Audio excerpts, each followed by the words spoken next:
اعوذ باللہ من الشیطان الرجیم بسم اللہ الرحمن الرحیم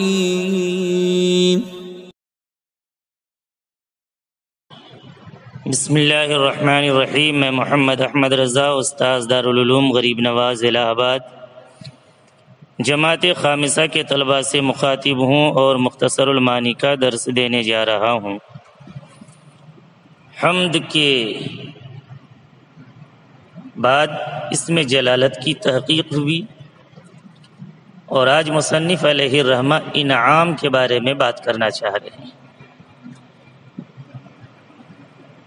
مصنف علیہ الرحمہ فرماتے ہیں الحمدللہ علی ما انعم، تمام تعریفیں اللہ رب العزت کے لیے ثابت ہیں،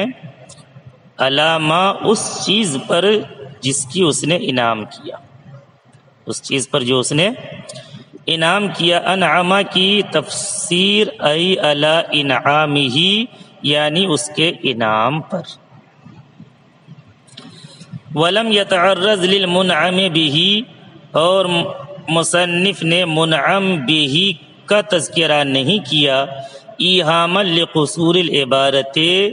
اس بات کو بتلانے کے لیے، ایہاما تنبیہ کرنے کے لیے اس بات پر کہ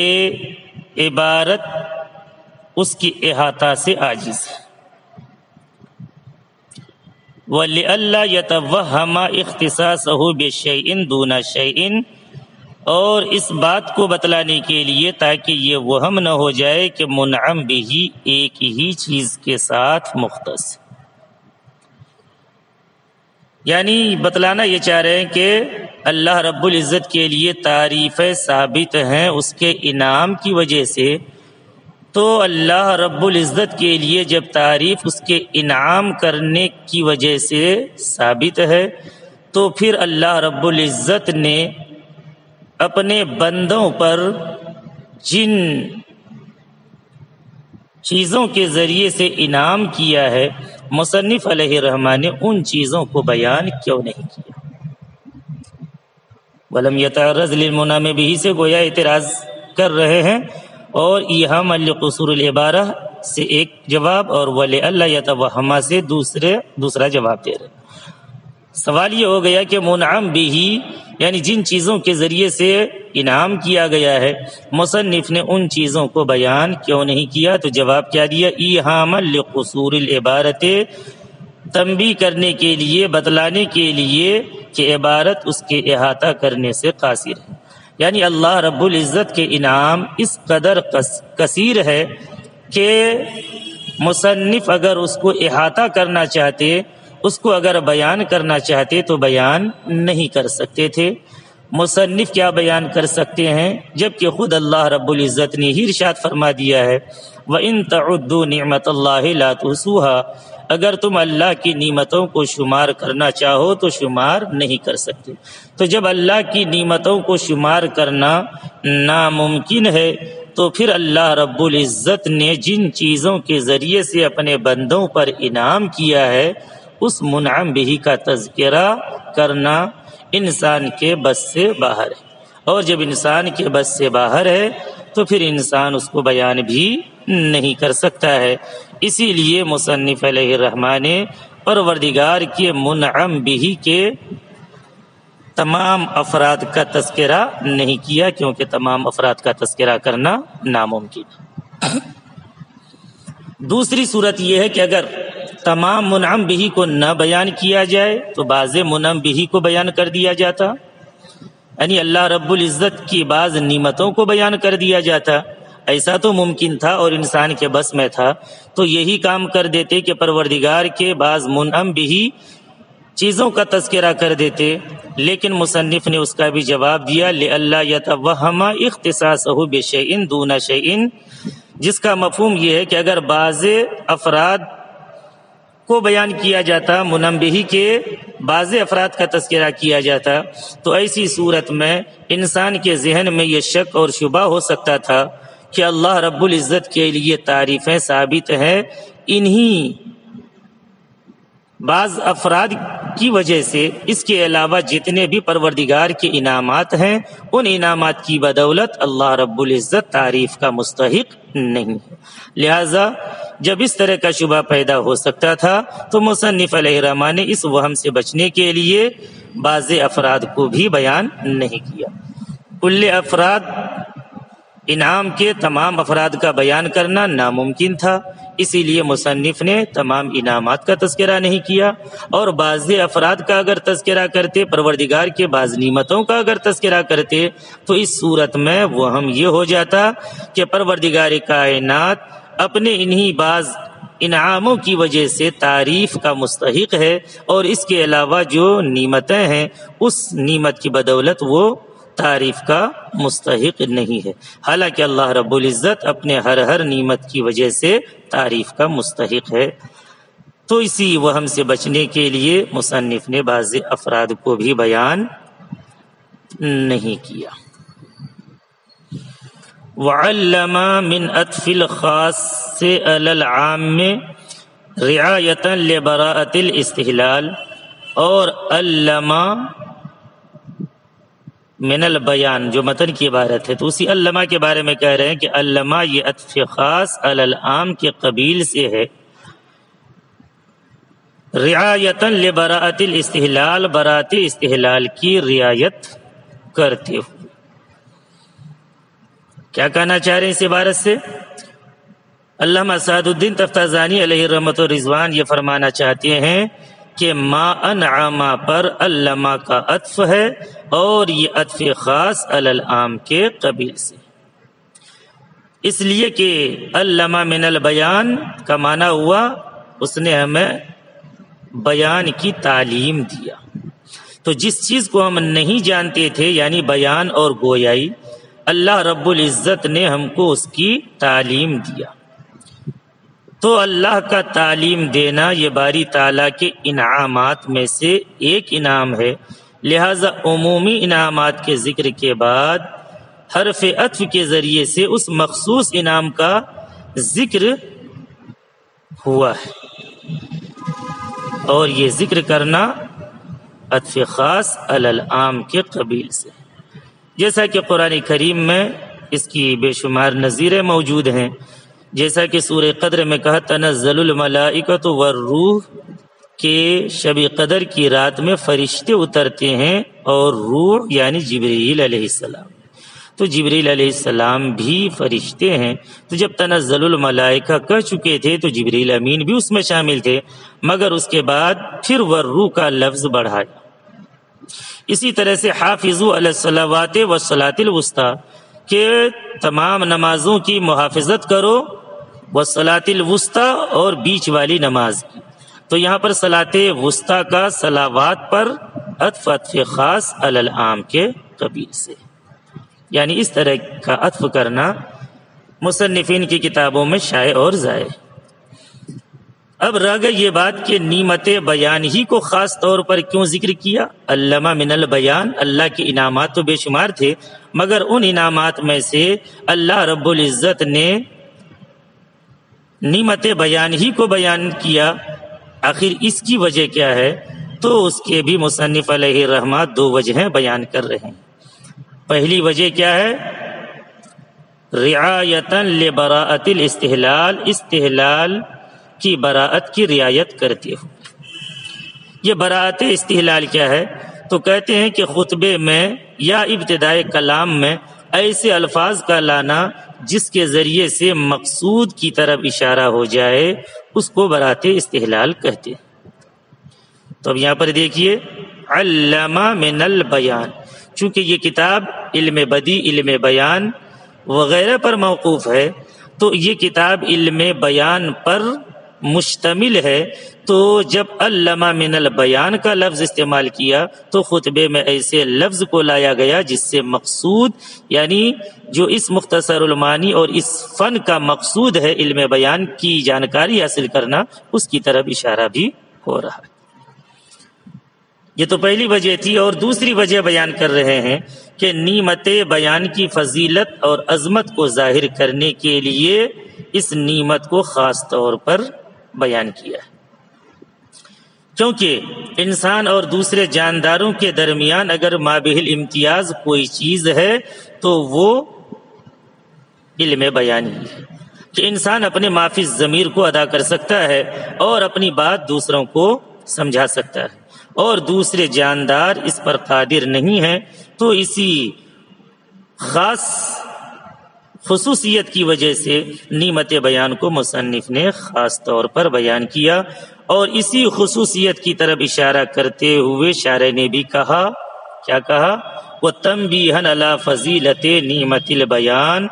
اور تنبیہ کرنے کے لیے نعمت بیان کی فضیلت پر، یعنی نعمت بیان یہ اور دوسرے نعمتوں پر فضیلت رکھتی ہے، کیونکہ یہی انسان اور دیگر جاندار کے درمیان مابہ الامتیاز ہے کہ یہ چیزیں صرف انسان ہی انجام دے سکتا ہے اور دوسرے جاندار بیان اور گویائی کی طاقت اپنے اندر نہیں رکھتے۔ من البیان کی وضاحت کرتے ہوئے مصنف فرماتے ہیں من البیان بیان لقولہ ما لم نعلم، من البیان یہ مصنف کے قول ما لم نعلم کا بیان ہے۔ تو جب ما لم نعلم کا بیان ہے تو ما لم نعلم یہ مبین ہوا اور من البیان یہ مبین۔ تو ایسی صورت میں اصول یہ ہے کہ ما لم نعلم مبین ہے اور بیان اگرچہ مبین سے مؤخر ہوتا ہے لیکن یہاں ایسا موجود نہیں۔ تو اس کا جواب دے رہے ہیں قدم رعایۃ للسجع، یہاں پر من البیان کو مقدم کیا گیا ہے سجا کی رعایت کرتے ہوئے، وزن کی رعایت کرتے ہوئے۔ جواب کا حاصل کیا ہوا کہ ظاہر سی بات ہے کہ عبارت ہونی چاہیے تھی ما لم نعلم من البیان، کیونکہ ما لم نعلم یہ مبین ہے اور من البیان بیان ہے، اور بیان مبین کے بعد ہوتا ہے، لیکن یہاں پر معاملہ اس کے برعکس ہے۔ تو جواب دیا سجا کی رعایت کرتے ہوئے مقدم کیا گیا ہے۔ سجا کہتے ہیں دو جملوں کے آخر میں یکسانیت پیدا کرنا، جیسے پہلا جملہ الا ما انعم میم پر ختم ہے، اس لیے اس جملہ یعنی ما لم نعلم کو بھی میم پر ختم کیا گیا، جیسا کہ اس کی آسان مثال سورہ والضحیٰ میں دیکھ لیجئے، والضحیٰ واللیل اذا سجا، والضحیٰ سجا قلا، یہ سب رعایت سجا کے، اسی کو رعایت سجا کہتے ہیں۔ تو رعایت سجا مقفع اور مسجع عبارتیں گویا کہ یہ بہت ہی عمل دخل رکھتے ہیں کسی بھی جملے میں، تو اسی کے پیش نظر مصنف نے اس کو مقدم کیا۔ بیان کی تعریف کر رہے ہیں والبیان هو المنطق الفصیح المعرب اما فی الضمیر، اور بیان وہ کلام فصیح ہے جو ما فی الضمیر کو ظاہر کرنے والا۔ انشاءاللہ کل سے صلاۃ کا تذکرہ ہوگا۔ بسم اللہ الرحمن الرحیم، میں محمد احمد رضا، استاذ دارالعلوم غریب نواز الہ آباد، جماعت خامسہ کے طلباء سے مخاطب ہوں، مختصر المعانی کا درس دینے جا رہا ہوں۔ ابھی تک کی عبارت جو آپ حضرات نے سماعت کی الحمدللہ علی ما انعم،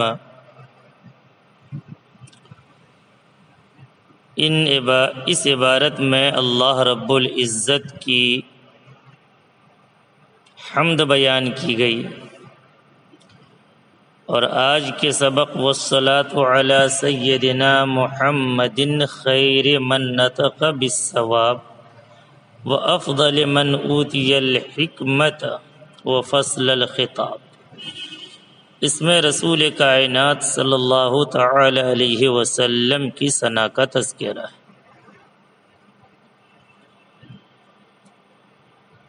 والصلاة علی سیدنا محمد خیر من نطق بالصواب، اور رحمت کاملہ نازل ہو ہمارے سردار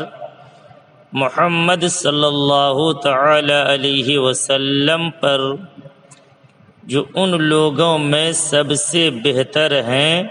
جو حق بات بولتے،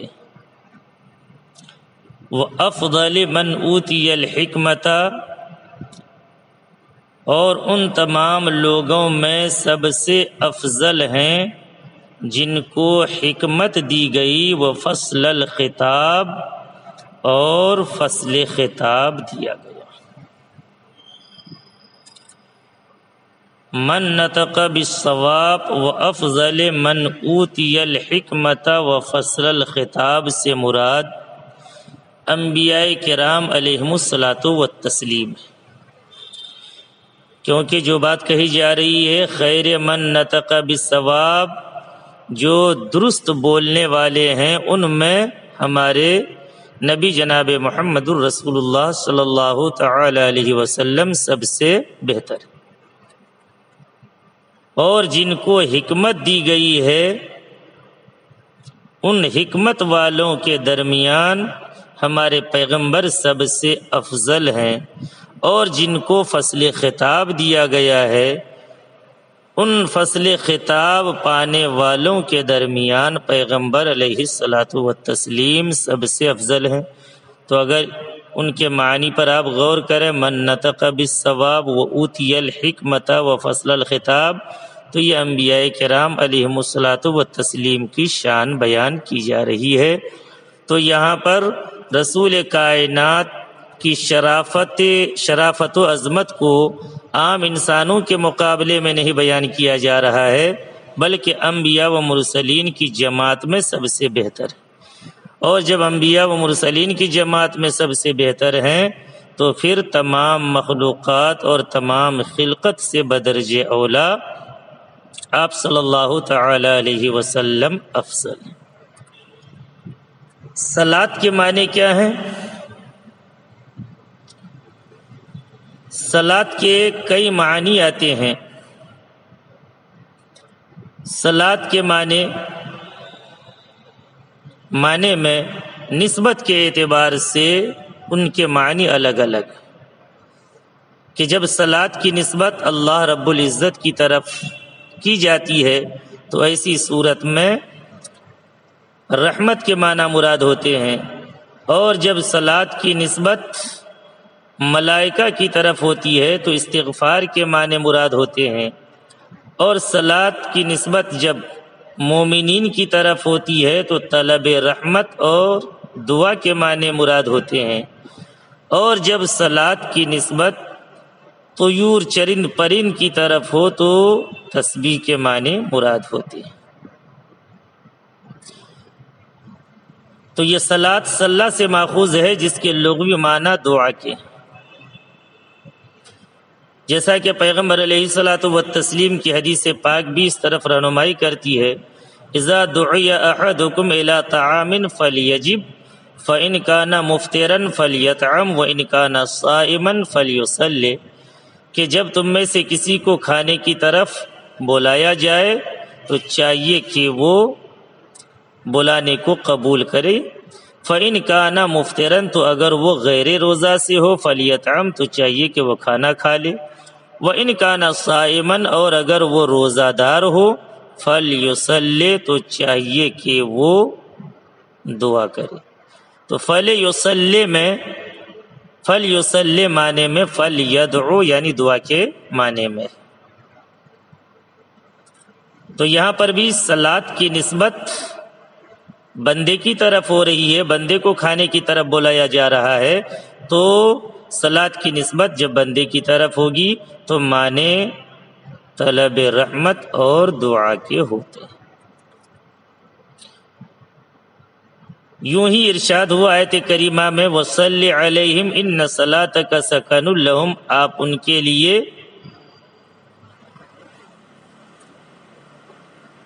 دعائیں کیجئے کیونکہ آپ کی صلاۃ ان کے لیے سکون کا باعث ہے۔ تو یہاں پر صلی معنی میں ادعو کے، پھر مجاز مرسل کے طریقے پر اس کا اطلاق ارکان مخصوصہ پر ہونے لگا، کیونکہ دعا ارکان مخصوصہ کا ایک جز اور ایک حصہ ہے،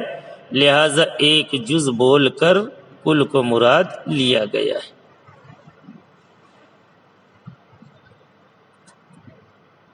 تو اب ترجمہ ملاحظہ کریں، والصلاۃ علی سیدنا محمد خیر من نطق بالصواب، اور رحمت کاملہ نازل ہو ہمارے سردار محمد صلی اللہ تعالی علیہ وسلم پر، جو ان لوگوں کے درمیان سب سے بہتر ہیں جو حق بات بولنے والے ہیں، اور ان لوگوں میں سب سے افضل ہیں اوتی الحکمت، جن کو حکمت دی گئی۔ آگے متن کی عبارت آ رہی ہے وہ فصل الخطاب، اور جن کو فصل خطاب دیا گیا۔ حکمت سے مراد کیا ہے؟ مصنف علیہ رحمت و رضوان خود اس کی وضاحت کر رہے ہیں، ہیا علم الشرائع، حکمت سے مراد علم شریعت ہے۔ وکل کلام وافق الحق، یوں ہی حکمت سے مراد ہر وہ کلام ہے جو حق کے موافق، یعنی حکمت کہتے ہیں شرائع اور احکام کے علم کو، اور ہر اس کلام کو جو حق کے موافق۔ تو پہلے شارح نے ایسے الفاظ سے حکمت کی تفسیر فرمائی جس سے حکمت کا شریعت اسلام کے ساتھ خاص ہونا ثابت ہوتا ہے،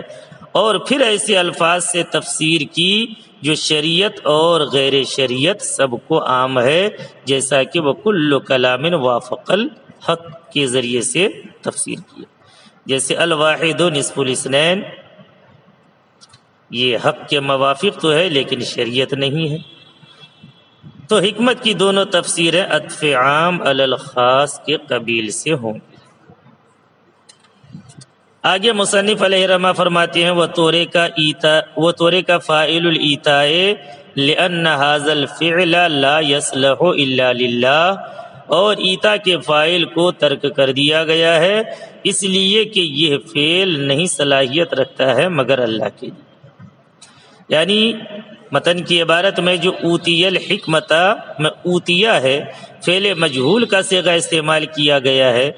اور یہ آپ نحو کی کتاب میں پڑھ چکے ہیں کہ فعل مجہول کے ساتھ کلام کرنے کے کچھ نہ کچھ مقاصد ہوتے ہیں، یا تو سامنے والے سے بچنا مقصود ہوتا ہے، یا فاعل سے بچنا، فاعل کے بارے میں کسی کو جانکاری دینا مقصود نہیں ہوتا ہے، تو اسی لیے فعل مجہول کا استعمال کرتے ہیں۔ تو یہاں پر فعل مجہول کو استعمال کیا ہے اور اس کے فاعل کو ترک کیا گیا ہے۔ آخر اس کی وجہ کیا ہے؟ تو مصنف علیہ الرحمٰن نے اس کا جواب دیا کہ ایتا کے فاعل کو اس لیے چھوڑا گیا ہے کیونکہ اس کا فاعل متعین ہے، کہ ایتا کا فاعل اللہ رب العزت ہے، اور جب ذات پروردگار کے سوا کوئی دوسرا اس کا فاعل بننے کی صلاحیت نہیں رکھتا، تو اگرچہ فاعل کو بیان نہیں کیا گیا مگر ہر انسان کا ذہن اس کی طرف منتقل ہو جاتا ہے۔ تو ایتا کا فاعل گویا کہ ذہنوں میں متعین ہے، اسی لیے اس کو ذکر نہیں کیا بلکہ فعل ماضی مجہول کے صیغے کے ساتھ ذکر کیا ہے۔ وفصل الخطاب، اور فصل خطاب، فصل خطاب سے مراد کیا ہے؟ خود ہی مصنف واضح کر رہے ہیں، الخطاب المفصول بین الذی یتبینہ من یخاطب به ولا یلتبس علیہ۔ فصل خطاب وہ واضح کلام ہے جس کو ہر وہ شخص سمجھ جائے جس سے خطاب کیا جائے، ولا یلتبس علیہ، اور اس پر وہ کلام ملتبس اور مشتبہ نہ ہو۔ اب الخطاب الفاصلہ بین الحق والباطل، یا فصل خطاب سے مراد وہ کلام جو حق اور باطل کے درمیان فیصلہ کن۔ فصل الخطاب کی تفسیر مصنف علیہ رحمٰن نے دونوں طریقے سے کیا ہے، اور دونوں طریقے کیا ہیں؟ یعنی فصل الخطاب یہ حکمت پر معطوف ہے، من اوتی الحکمت میں جو حکمت ہے اسی پر معطوف ہے، یعنی آپ ان لوگوں میں سب سے افضل ہیں جن کو حکمت دی گئی اور فصل خطاب دیا گیا۔ شارح نے کہا کہ یہاں پر فصل مصدر اسم مفعول کے معنی میں ہے، اسی لیے فصل الخطاب میں جو فصل ہے اس کی تفسیر ای الخطاب المفصول سے کر رہے ہیں، یا اسم فاعل کے معنی میں ہے۔ اگر اسم مفعول کے معنی میں ہے تو فصل خطاب سے مراد وہ واضح کلام ہوگا جسے ہر وہ آدمی سمجھ لے جس کو اس کلام کا مخاطب کیا گیا ہے، اور وہ کلام اس مخاطب پر ملتبس اور مشتبہ نہ ہو۔ اور اگر فصل معنی میں فاصل کے ہے، یعنی فصل معنی میں اسم فاعل کے ہے، تو فصل خطاب سے مراد وہ کلام ہوگا جو حق و باطل کے درمیان ممیز اور فیصلہ کن۔ تو دونوں معنی مراد لینا صحیح ہو سکتا تھا، اسی لیے مصنف علیہ الرحمٰ نے ای الخطاب المفصول فصل کو اسم مفعول کے معنی میں لیا، ای الخطاب الفاصل فصل کو اسم فاعل کے معنی میں رکھ کر کے اس کی تشریح کیا ہے۔ اور ایک تیسری صورت اور بھی ہے کہ اگر آپ اس فصل کو اس کی حقیقت یعنی معنی مصدری پر باقی رکھیں، نہ اس میں مفعول کے معنی میں لے جائیں اور نہ ہی اس میں فاعل کے معنی میں لے جائیں، بلکہ اس کو اس کی حقیقت یعنی معنی مصدری پر برقرار رکھیں تو یہ بھی جائز ہے، لیکن اس صورت میں خطاب کو فصل مصدر کے ساتھ متصف کرنا مبالغہ کے طور پر ہوگا، جیسا کہ زید عدل، کہ عدل معنی میں حقیقتاً عادل کے ہیں، لیکن عدل کے معنی پر بھی اگر برقرار رکھا جائے یعنی مصدر کے معنی پر بھی برقرار رکھا جائے تو زید عدل کے ساتھ زید عدل میں زید عدل کے ساتھ مبالغتاً متصف ہے۔ اسی طرح سے فصل الخطاب میں فصل کو اگر معنی مصدری ہی پر برقرار رکھا جائے تو ایسی صورت میں مبالغہ کے طور پر ہوگا، جیسا کہ زید عدل میں مبالغہ کے ساتھ زید متصف ہے، تو اسی طرح سے فصل خطاب کے ساتھ مبالغہ کے طور پر متصف ہوگا۔ بسم اللہ الرحمن الرحیم۔ میں محمد احمد رضا، استاذ دارالعلوم غریب نواز الہ آباد، جماعت خامسہ کے طلباء سے مخاطب ہوں، مختصر المعانی کا درس دینے جا رہا ہوں۔ صلاۃ کی بحث اور اس کے ضمن میں جو باتیں تھیں وہ کل کے سبق میں بیان ہو چکی ہیں۔ آج متن کی عبارت ہے، دیکھیے، وَعَلَىٰ آلِهِ وَصَحَابَتِهِ الْأَخْيَارِ، اور آپ کی پاک آل پر اور آپ کے نیک و متدین اصحاب پر، اس کا تعلق پیچھے سے ہے، وَالصَّلَاةُ، اور رحمت کاملہ نازل ہو آپ کے پاک آل پر اور آپ کے متدین اور نیک اصحاب پر۔ یہ متن کا ترجمہ تھا، اب اس کی تفسیر شارح علیہ الرحمہ جیسا کر رہے ہیں، اس کو دیکھیے۔ وَعَلَىٰ آلِهِ، اور اس کے آل پر، اصلہ اہل بدلیل اہیل، آل کی اصل اہل ہے اہیل کی دلیل سے۔ مصنف علیہ الرحمہ فرما رہے ہیں کہ آل کی اصل اہل، اور دلیل کیا دے رہے ہیں کہ اس کی دلیل اہیل ہے۔ اس کی دلیل اہیل کیسے ہے؟ کیونکہ یہ بات اپنی جگہ مسلم ہے کہ شے کی تصغیر شے کو اس کے اصل کی طرف لوٹا دیتی ہے، یعنی جب کسی بھی اسم کی تصغیر جب آپ لائیں گے تو تصغیر لانے کی صورت میں اس کے جتنے حروف اصلیہ ہوتے ہیں وہ سب کے سب ظاہر ہو جاتے ہیں۔ تو جب اہلن کی تصغیر اہیل آتی ہے تو اہیل آنا یہ اس بات کی دلیل ہے کہ اہیل میں الف ہا یا لام ہے، تو یا تو تصغیر بنانے کے لیے زائد کیا گیا ہے، لیکن الف ہا لام یہ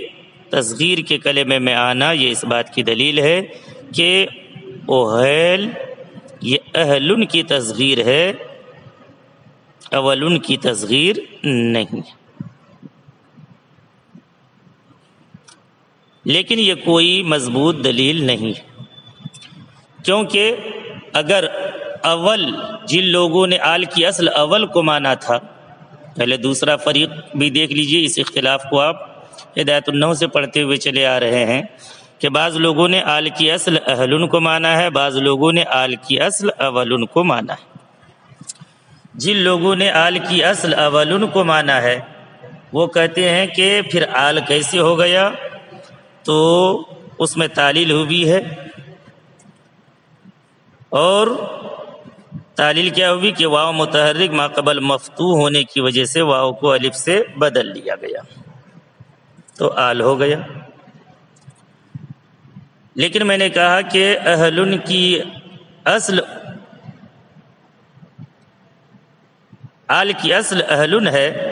اور دلیل دیا اوہیل تصغیر کی وجہ سے، تو کہہ رہے کہ یہ دلیل کوئی مضبوط دلیل نہیں، کیونکہ اگر جن لوگوں نے آل کی اصل اول مانا ہے اگر ان کے یہاں بھی تصغیر اوہیل آتی تو یہ بات مسلم تھی، اور یہ کہنا کہ آل کی اصل اہلن ہے اولن نہیں۔ لیکن ہم دیکھ رہے ہیں کہ جن لوگوں نے آل کی اصل اولن کو مانا ہے تو ان کے یہاں تصغیر اوہیل نہیں بلکہ اویل آتی ہے، تو جب ان کے یہاں تصغیر اویل آئی تو وہاں پر بھی حروف اصلیہ ظاہر ہو گئے اور وہاں پر بھی واو اپنی جگہ پر موجود ہے، تو یہ کوئی ضابطہ مضبوط قاعدہ کلیہ نظر نہیں آ رہا ہے۔ بہرحال پھر بھی مصنف نے کہا کہ آل کی اصل اہل ہے، اور دلیل بھی پیش کیا بے دلیل اوہیل، اوہیل کی دلیل کی وجہ سے یعنی تصغیر کی دلیل کی وجہ سے کہ تصغیر میں اس کے تمام حروف اصلیہ ظاہر ہو جاتی۔ یہ تو اس کی لغوی تحقیق تھی۔ اب آل اور اہل کا استعمال کہاں کہاں کرتے ہیں اس کو دیکھیے۔ خص استعمالہ فی الاشراف و اولی الخطر،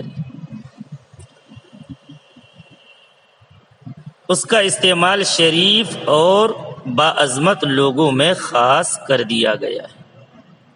اس کا استعمال باعظمت اور شریف لوگوں کے ساتھ کر دیا گیا ہے، کہ آل کا استعمال شریف اور باعظمت لوگوں کے لیے ہوتا ہے۔ اب یہ عام ہے کہ اس کی شرافت دنیاوی اعتبار سے ہو یا اس کی شرافت دینی اعتبار سے، جیسے آل فرعون، اس کو شرافت ہے مگر دنیاوی شرافت ہے۔ اسی طرح سے اخروی اعتبار سے شرافت ہو، جیسے آل محمد، آل ابراہیم وغیرہ بولا جاتا ہے۔ بعض دوسرے حضرات نے یہ بھی فرق کیا ہے کہ اہل کا استعمال ذوی العقول کے لیے اور غیر ذوی العقول دونوں کے لیے آتا ہے، اور آل کا استعمال صرف ذوی العقول کے لیے ہوتا ہے۔ اور بعض نے تیسرا فرق بھی بیان کیا آل اور اہل کے درمیان، کہ آل کا استعمال صرف مذکر کے لیے ہوتا ہے اور اہل کا استعمال مذکر و مؤنث دونوں کے لیے ہوتا ہے۔ آل سے مراد کون لوگ ہیں، اس سلسلے میں بھی اختلاف ہے۔ بعض لوگوں نے آل محمد سے مراد ان لوگوں کو لیا ہے جن پر صدقہ وغیرہ حرام ہے اور مال غنیمت میں سے خمس یعنی 5واں حصہ مقرر ہے، اور یہ قول امام اعظم رحمت اللہ تعالی علیہ کا ہے۔ روافظ کے یہاں آل محمد سے مراد حضرت فاطمہ الزہرا، حضرت علی اور حسنین کریمین ہے، اور دیگر اہل سنت و جماعت کے نزدیک ازواج مطہرات اور اولاد رسول یہ آل میں داخل ہے۔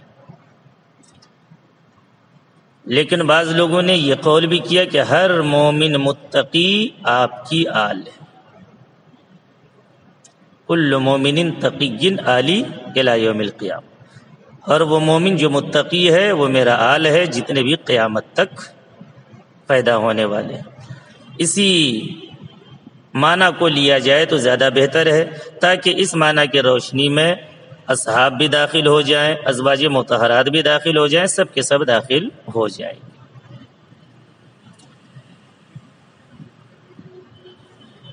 وعلی آلہ الاطہار، اطہار کی تشریح کر رہے ہیں، جمع طاہرین، یہ طاہر کی جمع ہے، کصاحب و اصحاب، جیسے صاحب اور اصحاب، وصحابتہ الاخیار، اور رحمت کاملہ نازل ہو، درود و سلام نازل ہو آپ کے نیک اصحاب پر۔ اخیار کی وضاحت کر رہے ہیں، لغوی تحقیق کر رہے ہیں، الاخیار جمع خیر،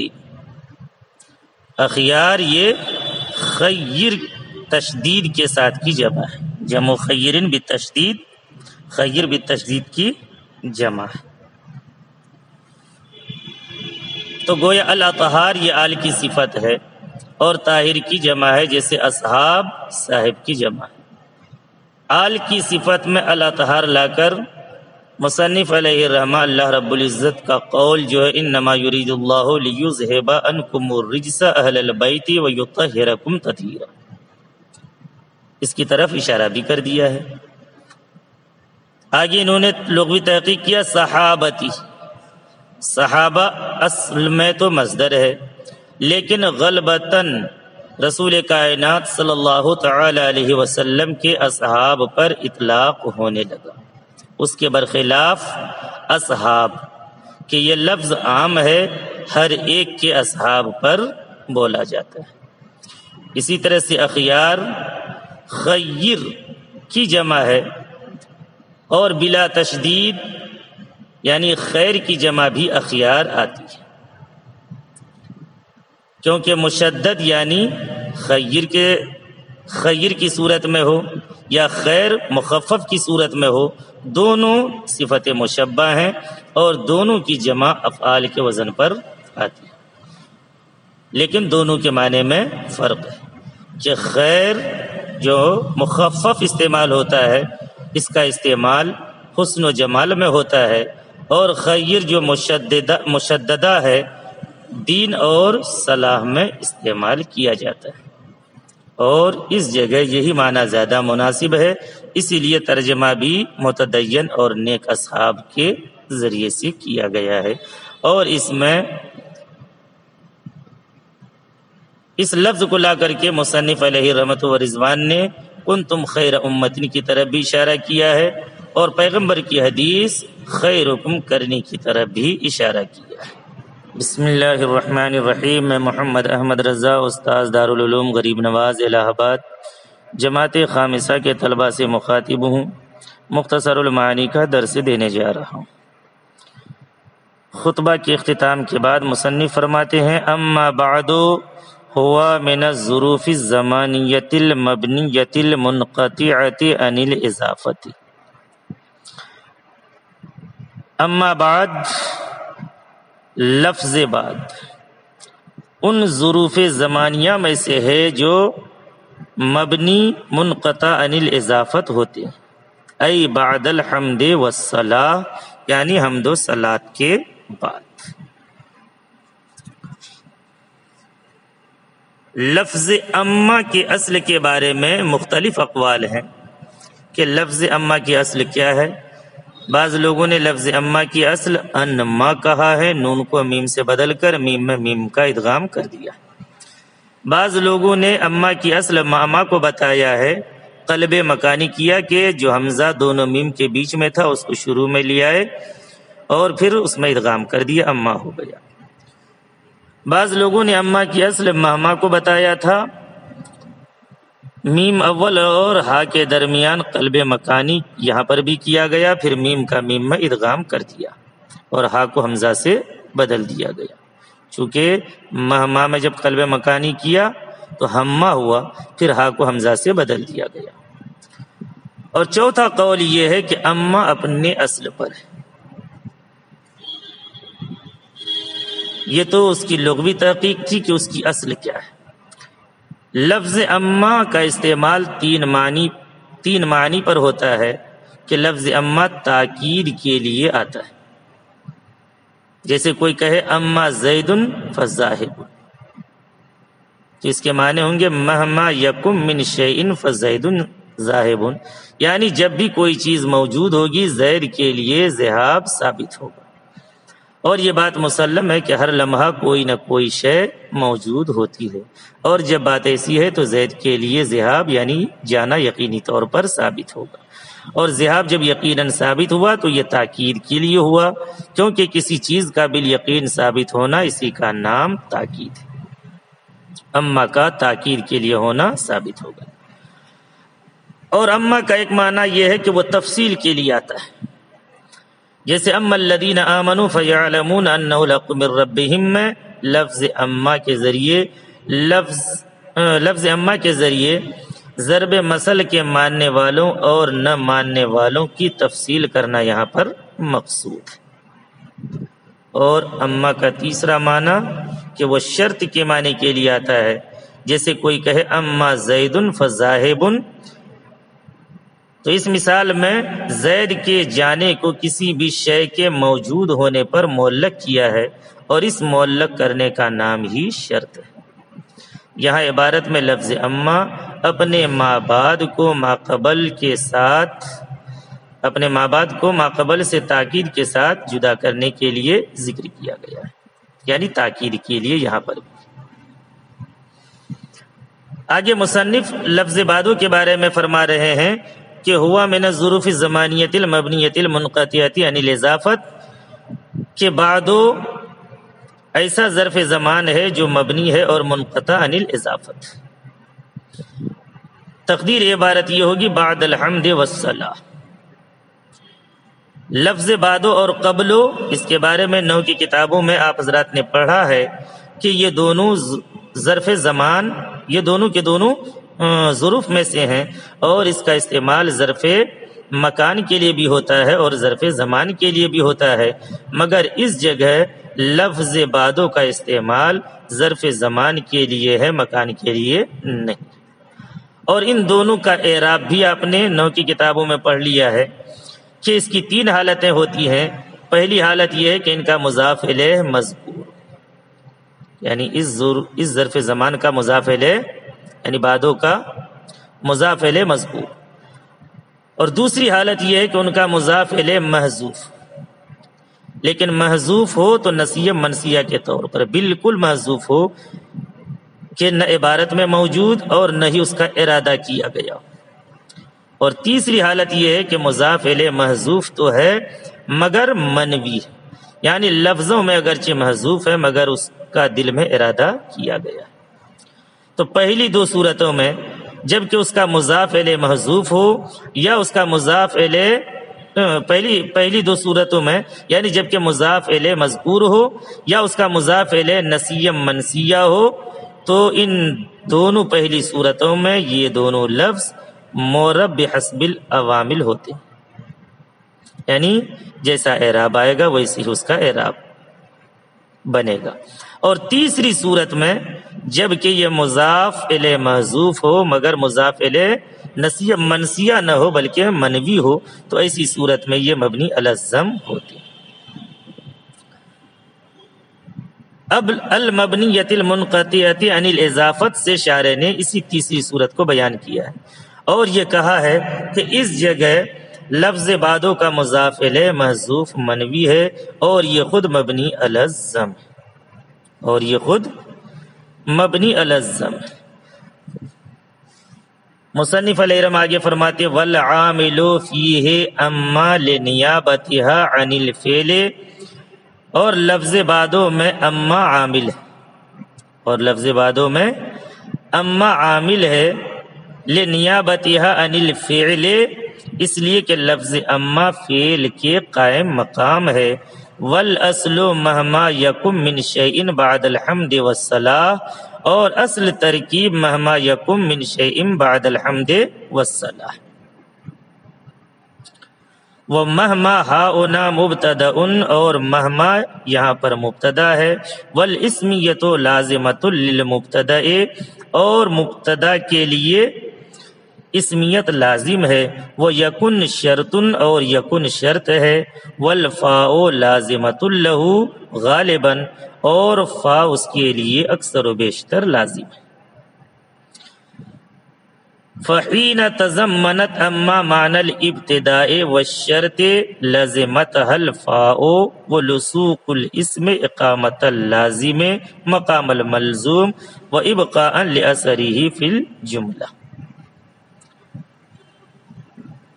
پس اس وقت اما ابتدا اور شرط کے معنی کو متضمن ہوگا، اس کو فا لازم ہوگا، لسوق اسم لازم کو ملزوم کے قائم مقام کرتے ہوئے، وَإِبْقَاءً لِأَثَرِهِ فِي الْجُمْلَةِ اور اس کے اثر کو کچھ نہ کچھ باقی رکھتے ہوئے۔ یہاں سے ایک اعتراض اور اس کا جواب دے رہے ہیں۔ وہ اعتراض یہ ہے کہ جب لفظ بعدو جو ظرف ہے اور معمول ہے تو اس کا عامل کیا ہے؟ تو شارح نے جواب میں کہا کہ لفظ بعدو کا عامل لفظ اما ہے، مگر اب اعتراض اس پر کیا وارد ہو رہا ہے کہ عامل یا تو فعل ہوتا ہے یا شبہ فعل ہوتا ہے، اور کلمہ اما نہ فعل ہے اور نہ شبہ فعل ہے، تو اس کو عامل قرار دینا کیسے درست ہوگا؟ اسی کا جواب دیا کہ کلمہ اما اگرچہ عامل نہیں ہوتا لیکن فعل کا نائب ہو کر عامل ہو سکتا ہے، یعنی حقیقتاً تو ظرف کے اندر فعل ہی عامل ہوتا ہے، لیکن نیابتاً بطور نائب ہونے کے کلمہ اما بھی عامل ہو جاتا ہے، اور یہاں یہی صورت ہے، کیونکہ اما بعدو کی اصل اور تقدیری عبارت یہ ہے مہما یکن من شیء بعد الحمد والسلام۔ تو لفظ اما یکن فعل کا نائب ہے اور اسی نیابت کی وجہ سے اس کو عامل قرار دیا گیا ہے۔ شارح نے آگے فرمایا کہ اس جگہ یعنی مذکورہ تقدیری عبارت میں کلمہ مہما مبتدا ہے، مہما یکن من شیء بعد الحمد والسلام ہے، کلمہ مہما مبتدا ہے، اور ہا ہونا کہہ کر اس جگہ کی قید اس لیے لگائی کہ دوسرے مقامات پر لفظ مہما مفعول واقع ہوتا ہے، جیسے کہ مہما تعطینی من شیء اقبلو، اس کے معنی ہوں گے ایو شیء تعطینی اقبلہ، کہ جو کچھ بھی تو مجھے دے گا میں اس کو قبول کروں گا۔ بہرحال اس جگہ کلمہ مہما مبتدا ہے اور اسم ہے، کیونکہ مبتدا کے لیے اسمیت لازم ہے، یعنی مبتدا ہمیشہ اسم ہوتا ہے، فعل اور حرف مبتدا نہیں ہو سکتا۔ اور یکن مہما یکن من شیء میں جو یکن ہے یہ یوجدو کے معنی میں ہے اور فعل شرط ہے، اور شرط کے جواب میں جزا پر بالعموم فا کا داخل کرنا لازم ہے، یعنی شرط کی جزا عام طور پر فا جزائیہ ہی کے ساتھ ہوتی ہے، لیکن کبھی کبھار بغیر فا کے بھی ہوتی ہے۔ تو اب یہاں پر اعتراض یہ وارد ہوگا کہ جب تقدیری عبارت میں مہما مبتدا ہے اور یکن فعل شرط ہے اور ان دونوں کے قائم مقام لفظ اما ہے، تو لفظ اما ابتدا اور شرط دونوں کے معنی کو شامل ہوا، یعنی لفظ اما مبتدا بھی ہوا اور شرط بھی ہوا، تو مبتدا ہونے کی وجہ سے لفظ اما کا اسم ہونا ضروری ہوا، اور شرط ہونے کی وجہ سے اس کی جزا یعنی بعدوں پر فا کا داخل ہونا ضروری تھا، مگر یہاں پر دونوں باتیں موجود نہیں ہیں، دونوں باتیں نہیں پائی جا رہی ہیں، اس لیے کہ لفظ اما حرف ہے نہ کہ اسم، اور فائے جزا یعنی لفظ بعدوں پر فا داخل نہیں بلکہ اس کے بعد لما پر داخل ہے۔ تو جب دونوں باتیں نہیں ہیں تو اب مصنف ان دونوں اعتراض کا جواب کیا دے رہے ہیں؟ تو مصنف نے اس کا جواب دیتے ہوئے یہی جملہ ارشاد فرمایا، اما معنی الابتداء والشرط لازمت الفاء، فا لازم ہوگی، اور اصل بار جواب یہاں سے بنا وہ لسوق الاسم اقامت اللازم مقام الملزوم۔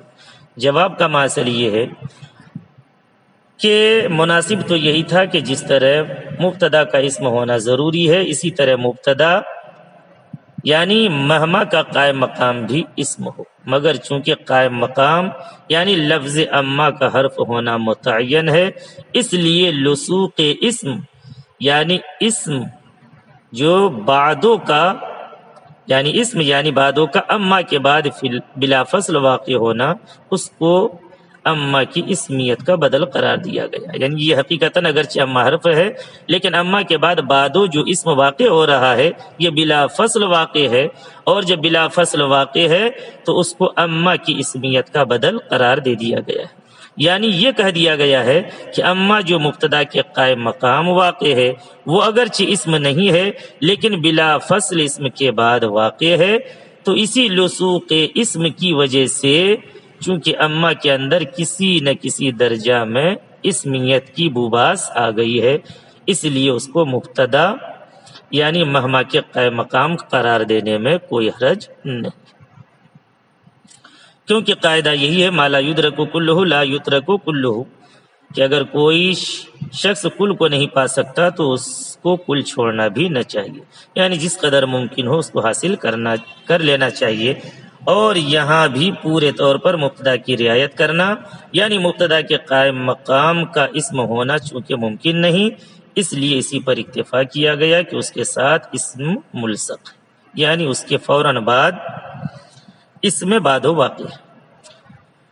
تو اما اگرچہ حقیقتاً اسم نہیں ہے لیکن اس لصوق اسم کی وجہ سے حکماً اسم ہو گیا ہے. یہی معاملہ فا جزائیہ کا ہے کہ اما چونکہ فعل شرط یکن کے قائم مقام ہے اس لیے اس کی جزا کے شروع میں یعنی لفظ بعدو پر فا داخل ہونا چاہیے تھا، لیکن ایسا کرنے میں اما شرطیہ اور فا جزائیہ کا اجتماع لازم آتا ہے جو قبیح امر ہے، اس لیے فا جزائیہ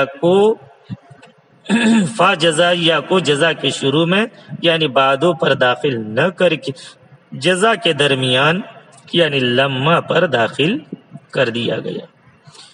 جیسا کہ آگے فلما ہوا ظرف بمعنی از یستعمل استعمال الشرط یلیہ فعل ماض لفظا اور مانن کا لفظ دلالت کر رہا.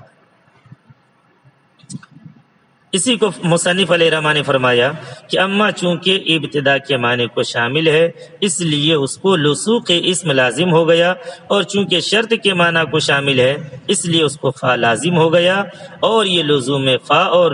لزوم میں لصوق اسم صرف اس لیے ہے تاکہ لازم کسی نہ کسی درجہ میں ملزوم کے قائم مقام ہو جائے اور کسی نہ کسی درجہ میں اس کا اثر باقی رہے.